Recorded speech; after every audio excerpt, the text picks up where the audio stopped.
Hi everyone, Dr. Emmy from Pain Free and Fit. Today, a great exercise for those of you with spondylolisthesis, the standing dip belt posterior pelvic tilt. Hope you enjoy.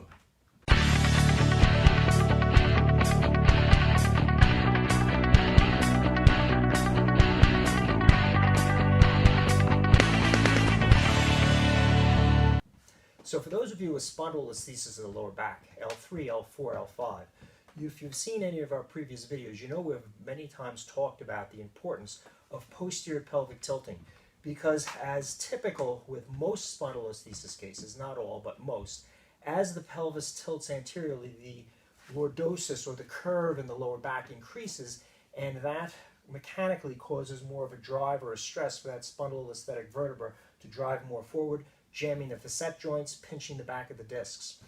So this exercise is designed to assist those of you who have found that your neutral spine and RPI, reverse posture isometric, is necessitated by a posterior pelvic tilt motion. If you need an anterior pelvic tilt motion for your spondylolisthesis, this video is not for you, but if you need a posterior pelvic tilt, this is a great way to increase the strength of the lower abdomen to pull the pelvic or pubic bone upwards, thus posterior pelvic tilting and taking stress off spondylo. Remember, you can't actually localize low abs versus high abs, but you can create, when lower abs are talked about, it's the creation of a posterior pelvic tilt or a pubic bone up maneuver versus a crunch down maneuver with the abdominal muscles. So here we go. I've taken a dip belt and placed it low on my hips. I don't want it cutting into the arch of my lower back. I want the center of the belt and the weight, provided I'm using a 25-pound plate here on the front of the belt, to be pulling down on my hip bones, my iliac crests, a little lower than belt line. As I set myself up, I want to make sure the weight is centered on my body, not off to one side, and I'm going to engage my neutral spine and RPI. For me, I'm going to make sure I keep my left hip down, my left rib cage up when I do this, and engage my left multifidus at L5. Again, we've talked about this in previous videos, how to determine what your neutral spine is.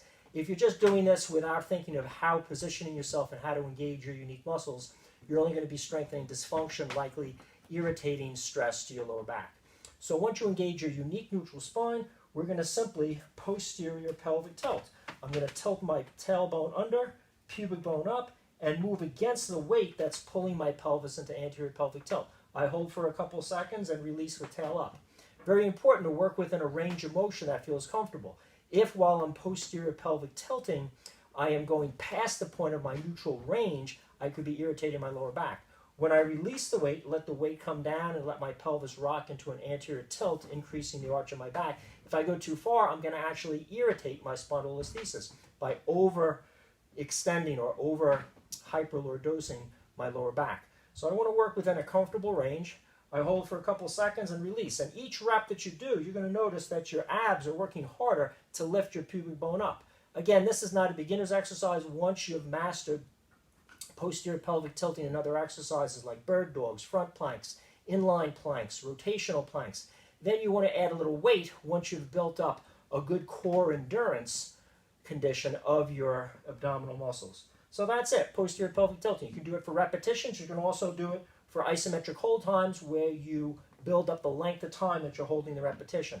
This is going to strengthen, again, the abdominals effect of posterior pelvic tilting, allowing you to get back into sports and fitness and other stressful activities that require more force and more of a safety net, or more of force to counteract the forces of sports or forces of heavy lifting, let's say, which want to anterior pelvic tilt. You need that counter force or that counter strength or conditioning in your back to protect your spondylolisthesis.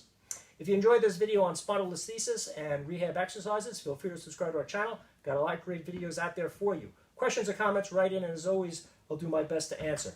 Thumbs up to help me share this valuable information with others. And remember, if you're looking for a great program to help you design a self-rehab way of dealing with your spondylolisthesis, of not only helping to reduce pain but protecting your lower back from injury, check out our fast-track spondylolisthesis program at painfreeandfit.com. It has your self-analysis of all your body mechanics, posture, movement tendencies that may be aggravating your spondylo.